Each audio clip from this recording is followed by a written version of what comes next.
inner cedar bark rope is that when the Creator spoke to our people during the Great Flood, He said to make this type of rope and to tie off to Gunsight Mountain, because inner cedar bark, when it's wet, it actually maintains its strength really well. Any other item, when it's wet over a period of time, will stretch and break.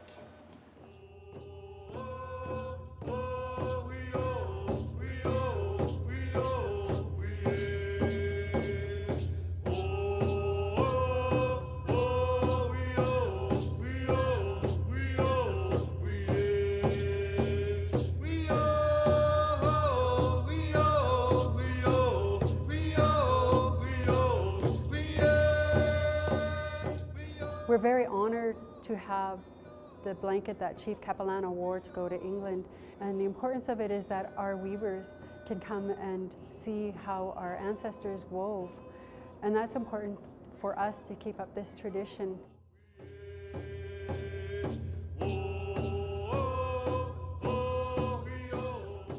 This is our forest walk. We have many different traditional plants and herbs, and also berries as well, that we harvest and pick every year.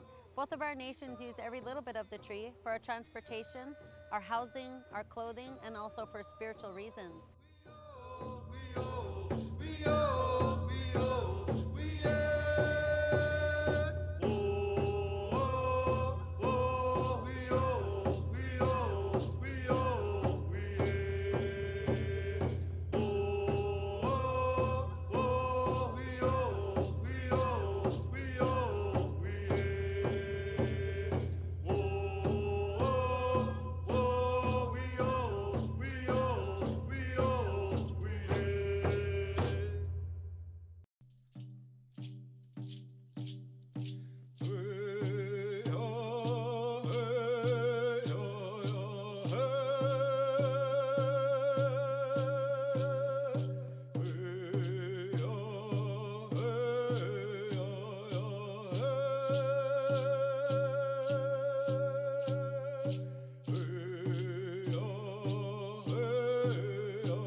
The Cultural Center has been a huge part of reviving this art. The weavers are calling them revival blankets because weaving has not been done in this magnitude for over 100 years now.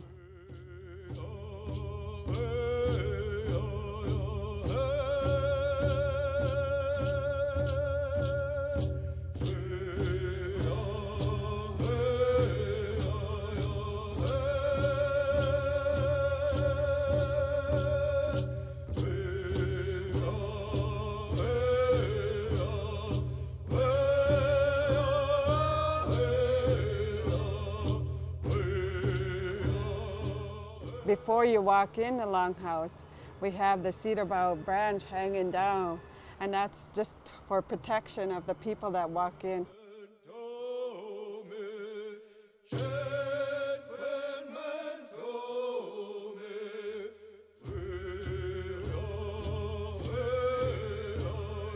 This is the paddle project for the SLCC, the Youth Ambassadors. And it's just to show the youth how long it takes to carve and design a paddle.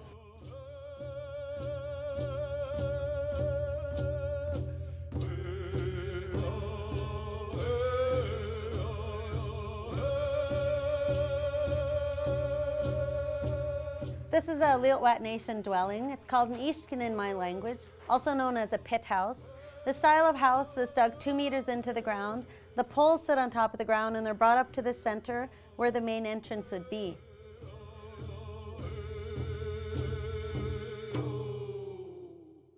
The spindle wheel was used by our people a long time ago. Our people used the spindle wheel to weave wool. They used dog hair, mountain goat, and also inner cedar bark.